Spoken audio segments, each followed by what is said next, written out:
Bonjour à tous, on a testé pour vous les Mac avec les nouvelles puces M1 et je vais vous expliquer pourquoi il se pourrait que ce soit la plus grosse avancée d'Apple depuis des années. Je m'appelle Hugo Press et bienvenue sur la chaîne You Got Tech.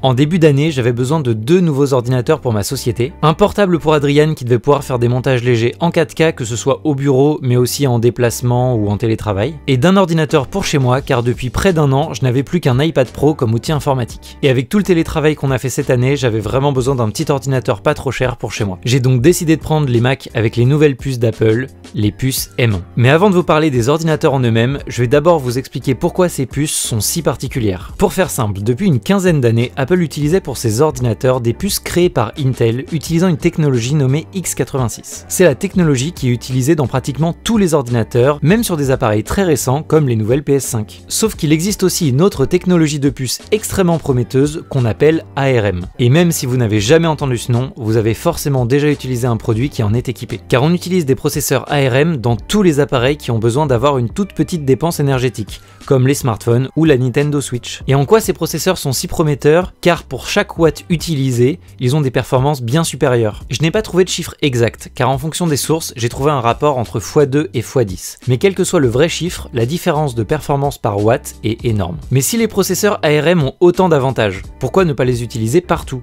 Eh bien c'est pour une raison très simple, pour qu'un logiciel puisse fonctionner dessus, il doit être intégralement réécrit. Et imaginez devoir réécrire un gros logiciel comme After Effects, qui est développé depuis genre 30 ans, ou devoir intégralement réécrire Windows. Donc vous pouvez vous imaginer que ça n'arrange pas grand monde de devoir réécrire intégralement tous les logiciels du monde, et que sans logiciel, eh bien un ordinateur ça sert pas à grand chose. C'est dans ce contexte que d'un côté il faudrait passer sous ARM, autant écologiquement qu'en gain de performance ou même en gain d'autonomie, et de l'autre côté personne n'a vraiment envie de se mouiller. Apple arrive et dit « Bonjour, à partir de maintenant, on va faire tourner tous nos Macs sur des puces d'iPhone, et d'ici 2 ans, il n'y aura plus aucun Mac sous processeur Intel. » Déjà, c'est couillu.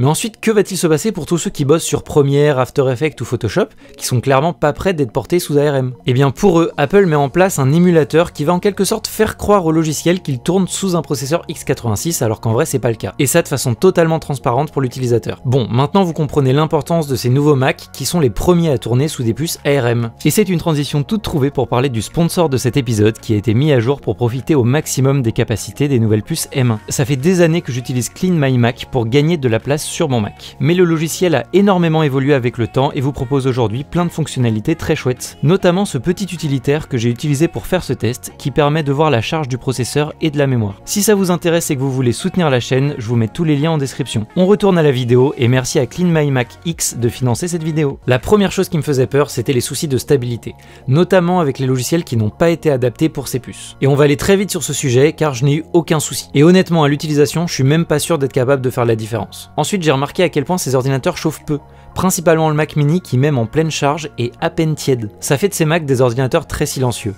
Même le MacBook Pro qui dans ses précédentes versions avait tendance à faire pas mal de bruit. Dans notre utilisation quotidienne, donc principalement du montage vidéo en 4K, on n'a jamais entendu les ventilateurs. Donc je peux complètement conseiller ces machines pour travailler dans des environnements qui doivent rester silencieux. Si un ordinateur ne chauffe pas, c'est parce qu'il consomme très peu d'énergie. Et en plus d'être positif pour la planète, ça donne au MacBook Pro une autonomie absolument incroyable. Régulièrement, Adrian me montre la batterie restante de son Mac en me disant qu'il n'a pas été rechargé depuis genre 2 ou 3 jours. Et je peux vous promettre que travailler en déplacement sans avoir à se soucier de la batterie, c'est vraiment un luxe. Maintenant, on va passer à ce qui vous intéresse sûrement le plus, les performances. Depuis que j'ai ce Mac, je l'ai utilisé professionnellement sur Final Cut, After Effects, Lightroom, Photoshop et Illustrator. Et ça s'est bien passé.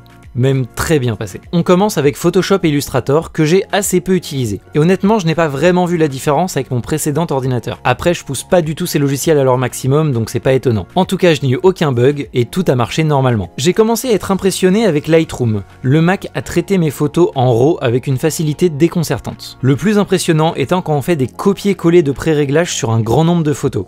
Je vous montre avec des fichiers RAW pris au 1DX Mark III. Tous les photographes qui bossent sur Lightroom savent à quel point c'est impressionnant de de voir ça sur un ordinateur si peu cher. Ensuite, j'ai pu tester After Effects pour un petit projet d'animation 2D en 4K pour faire l'intro et l'outro de la chaîne Click à Truc. J'avais mis la lecture en 1/2 et tout s'est parfaitement passé.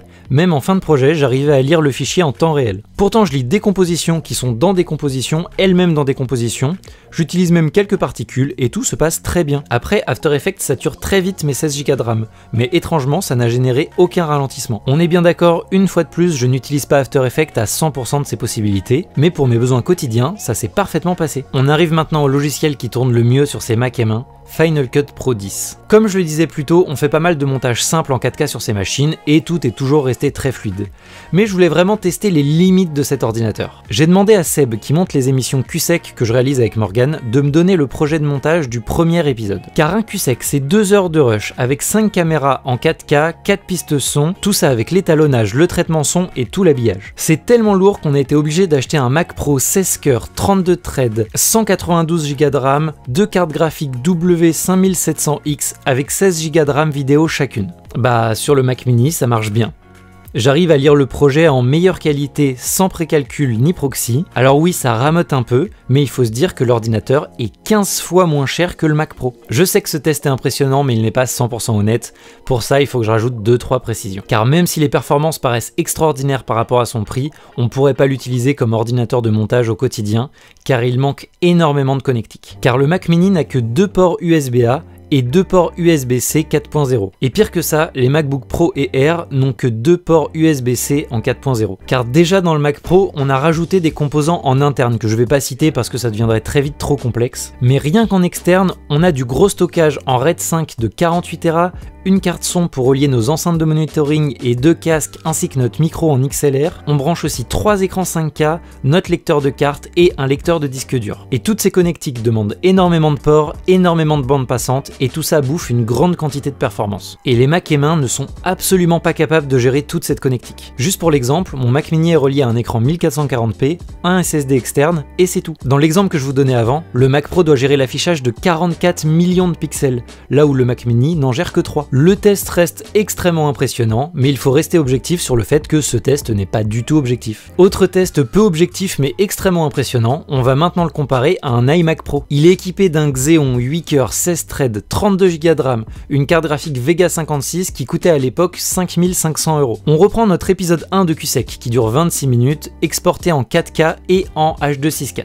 L'iMac Pro fait l'export en 23 minutes et 48 secondes, alors que le Mac mini 5 fois moins cher le fait en 15 minutes et 48 secondes. C'est 8 minutes de moins, soit 35% plus rapide. Encore une fois, ce test n'est pas très objectif parce que la puce M1 a la capacité physique d'encoder du H.264, alors que le Xeon de l'iMac Pro ne possède que de la puissance brute, car dans d'autres tâches, l'iMac Pro serait bien devant. Mais je n'ai pas volontairement choisi ce codec pour avantager le Mac mini.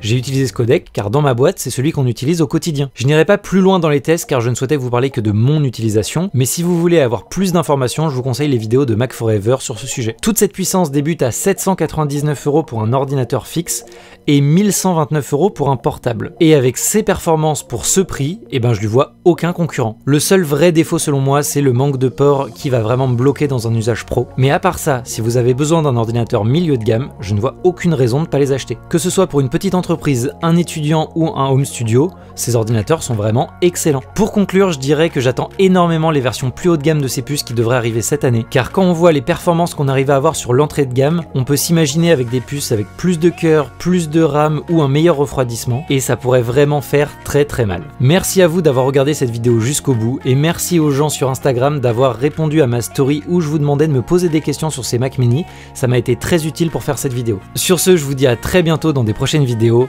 allez salut!